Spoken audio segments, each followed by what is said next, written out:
Welcome to Mr. Gossip. I am Sarah, your ultimate destination for young and the restless drama. Y&R The Rinse June 15th. Patty forces Jack into one choice that could cost Diane everything. Patty believed she was offering Jack a path forward. Jack saw something much more dangerous hiding beneath it. Patty finally showed Jack exactly what she wanted. After confirming Diane was alive, Patty didn't focus on bringing husband and wife back together. Instead, she pushed Jack toward a future that left Diane behind. In doing so, she forced him into a choice that carried real consequences, no matter which path he took. Patty Williams' Stacey Hayduke acted as though Diane's Susan Walters situation had already been resolved. From her perspective, Diane was receiving the help she needed, professionals were handling the situation, and Jack, Peter Bergman, should simply accept that reality. What Patty wanted wasn't understanding. She wanted compliance. Every time Jack pushed for details, Patty redirected the conversation toward trust. She wanted him to believe that Diane belonged exactly where she was, and that interfering would only make things worse. That put Jack in an impossible position. Accepting Patty's version of events meant surrendering control over Diane's future. Rejecting it meant continuing a battle against someone who clearly believed she knew what was best for everyone involved. Jack saw the risk Patty refused to acknowledge. The more Patty spoke, the more obvious the danger became. She wasn't asking Jack to trust Diane's judgment. She was asking him to trust hers. That distinction mattered. Patty repeatedly framed Diane as someone who needed treatment and protection, but every step in that argument moved decision-making power away from Diane herself. Jack understood that immediately. His resistance wasn't rooted in stubbornness. It was rooted in the belief that Diane deserved the opportunity to speak for herself. As long as Patty controlled the information, Jack had no reason to believe Diane's wishes were being respected. Diane refused to let other people define her reality. Diane faced the same problem from a different direction. While Patty was trying to shape Jack's understanding of the situation, Diane found herself confronting people eager to explain her condition to her. Presented answers, but Diane wasn't interested in accepting someone else's version of events without question. She challenged what she was being told and continued searching for clarity on her own terms. That determination exposed the weakness in Patty's entire approach. Patty wanted Jack to stop fighting and Diane to stop questioning. Neither seemed willing to do either. The harder Patty pushed for acceptance, the more resistance she created. What Patty viewed as a solution looked very different to Jack and Diane. One saw a wife worth fighting for. The other saw a future worth reclaiming. Neither perspective left much room for the life Patty imagined. Y&R quietly turned Sharon and Phyllis into each other's biggest support system. Young and the Restless might have founded a reason for Phyllis and Sharon to stop cycling through the same rivalry.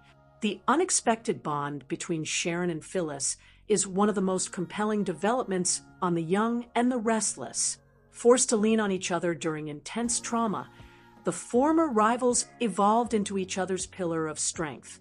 For nearly 2 decades, Sharon Case and Phyllis Michelle Stafford were at odds because of their involvement with Nick Joshua Morrow. Their on-again, off-again rivalry changed forever when they were both held captive by Martin Christopher Cousins. The two women agreed to put their rivalry aside. What they didn't realize was that the traumatic moment had already bonded them. They went from enemies to trauma survivors. After that life-or-death ordeal, they leaned on each other for support and developed an unbreakable bond. A crucial support system, no matter what. After the kidnapping attempt, Sharon and Phyllis struck a truce. When Phyllis suffered a panic attack after losing everything, Phyllis felt isolated from everyone in her life, including her own kids. Sharon stepped in as her trusted confidant. She advocated for her, even when the Newmans wanted to get back at Phyllis for stealing their empire. Sharon proved herself to be the only one who could right the redheads' wrongs. Of course, their new friendship hasn't gone smoothly. It quickly fell apart when Phyllis got involved with Kane, Billy Flynn, and used an AI program to steal Newman Enterprises. Phyllis was determined to have her own company. While the Newmans saw her as the enemy, Sharon saw a scared woman who was desperate for control in her life. Sharon could tell that Phyllis hadn't fully recovered. They realized they could understand each other more than anyone else could. Sharon and Phyllis bonded for life. When Phyllis staged her hostage takeover of Newman Enterprises, it strained their friendship, but it didn't cause Sharon to disown her. Sharon wasn't afraid to call out Phyllis for what she did. However, she knew that genuine kindness was the only thing that Phyllis needed in her darkest moments. Despite their tense confrontations, their complicated history made sure they would remain tethered together. Young and the Restless spoilers, June 16th. Diane comes face to face with Patty's accomplice. Jack searches for answers, while Diane comes face to face with Dr. Lawrence Markham, the man tied to Patty's latest scheme.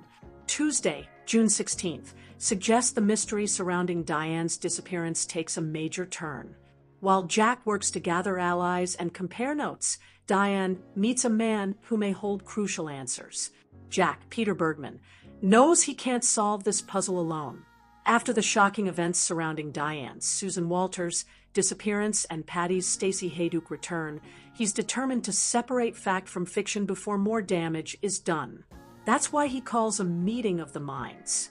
Jack has never been afraid to take charge when his family is in crisis. Whether he's looking for information, strategy, or reassurance, he understands that too many questions remain unanswered. The more pieces of the puzzle the Abbotts uncover, the more complicated the situation seems to become. Diane's nightmare may be far from over. She meets Dr. Lawrence Markham, Jerry Burns, the man connected to Patty's latest scheme. The veteran actor's debut immediately places him at the center of one of Genoa City's biggest mysteries, and his arrival raises more questions than answers. Even when Patty isn't in the room, her presence continues to dominate the story. Her history with the Abbott family has always made her unpredictable, but this latest chapter may prove to be one of her most damaging yet. Jack, Kyle, Michael Mealer, and the rest of the family are still trying to understand exactly how much of this situation Patty orchestrated and who helped her carry it out. With Diane now face-to-face with Patty's partner in crime, promises to move the mystery forward and create even more intrigue.